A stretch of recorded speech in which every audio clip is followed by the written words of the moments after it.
Welcome, creators and animation lovers, to a journey into a world sculpted by hand and brought to life frame by frame. Today, we're diving deep into one of the most charming and timeless styles in animation, Claymation. Specifically, we're exploring how to create that whimsical, handcrafted miniature world reminiscent of the legendary Aardman Studios, the masterminds behind classics like Wallace and Gromit and Shaun the Sheep. This isn't just about playing with clay, it's about building an entire universe with a polished, soft plasticine texture where every detail, no matter how tiny, feels gentle and handcrafted. So, how do we begin to craft this magical aesthetic?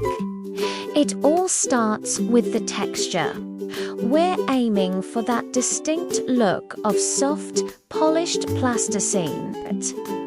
Think about the subtle thumbprints and tool marks that give each character and object its unique, handmade soul. This isn't about computer-generated perfection. It's about celebrating the imperfections that make the world feel tangible and real. When you're designing your models, imagine they've been lovingly shaped by hand. The surfaces should feel soft, with a gentle sheen that catches the light, but not so glossy that they look like hard plastic. It's a delicate balance. Next up, let's talk about light and color. The atmosphere we're creating is cheerful, eye-catching, and full of life. This calls for bright, cinematic lighting. Picture soft sunlight streaming through the scene, casting gentle shadows and making jungle colors pop up. And speaking of colors, a vivid, playful palette is key. Think bright primary colors mixed with soft pastels. This isn't a dark, gritty world, it's a joyful one. Your color choices will set the entire mood, so don't be afraid to be bold and playful. Imagine a colorful toy train chugging through a countryside. The train itself could be a vibrant red set against lush green clay hills and a brilliant blue sky.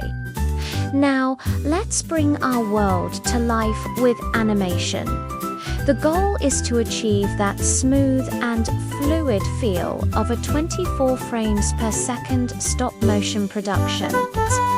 Even if you're working in a digital 3D environment, you want to replicate the subtle, charming, jitter, and an organic quality of stop motion. This means avoiding perfectly linear, robotic movements. Each movement should have a sense of weight and intention. When our little clay train character moves, it should feel like it's being physically pushed and pulled, one frame at a time. This is what gives stop motion its unique, captivating rhythm. Building the world itself is just as important as animating the characters within it. We're talking about a complete handcrafted landscape. The trees, the hills, the tiny stations, everything should look like it's been sculpted from the same block of clay. The trees might have individual leaves attached. The hills could show the gentle scrapes of a sculpting tool, and the train stations could have tiny hand-painted signs. This consistency in style is what sells the illusion of a miniature world. And don't forget the details.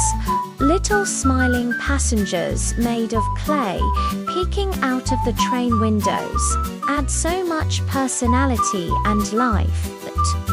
To really elevate the cinematic quality, we'll use a shallow depth of field. This technique, where the foreground is sharp and the background is softly blurred, helps to create a sense of scale and atmosphere. It draws the viewer's eye to what's important to our charming handcrafted characters and their immediate threat. It makes the world feel bigger and more immersive, as if you're peering into a real tiny universe. The soft blur in the background enhances the handcrafted feel, smoothing out distant details into beautiful, soft patches of color. So, to recap, start with that soft, polished plasticine texture. Bathe your scene in bright, cinematic light and a playful, vivid color palette. Animate with the smooth, organic rhythm of 24 FPS stop motion. Build a complete, handcrafted world, from the biggest hill to the tiniest, smiling passenger. And finally, use a shallow depth of field to create that atmospheric, miniature feel. By combining these elements, you can create a joyful and lively scene that captures the heart and imagination, proving that sometimes the most enchanting worlds are the ones we build with our own two hands. Thanks so much for watching and exploring this wonderful style with me today. If you enjoyed this deep dive, make sure to like, subscribe, and hit that notification bell so you don't miss our next creative adventure. Until next time, keep creating.